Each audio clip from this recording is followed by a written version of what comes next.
Mancano i medici. Bene, reintegriamo immediatamente tutti i sanitari sospesi, perché non dimentichiamoci che ci sono ancora sanitari sospesi perché non si sono sottoposti alla vaccinazione. La sospensione dei sanitari è fino al 31 dicembre di quest'anno e sono sospesi anche gli amministrativi nelle strutture sanitarie, vengono sospesi di 3 mesi, di 6 mesi.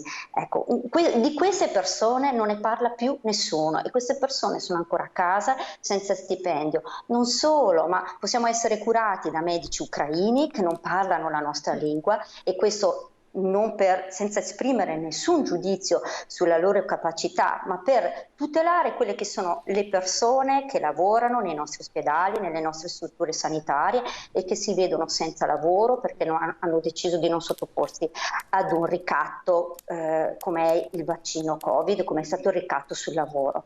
Quindi per noi di vita il sistema sanitario nazionale deve essere completamente rivisto. Io sono favorevole al fatto di richiamare i sanitari perché intanto insomma sono pochi i sanitari che non hanno avuto il Covid oppure non sono stati vaccinati, ma in ogni caso noi abbiamo oggi la possibilità di testare i sanitari perché quando abbiamo avuto il Covid e non c'era il vaccino, insomma noi abbiamo salvato la vita alle persone. Io sono uno che si è vaccinato in maniera obbligatoria, facoltativa e continuerò a vaccinarmi per tutto quello che è necessario perché questo lo dice la letteratura scientifica che il vaccino serve.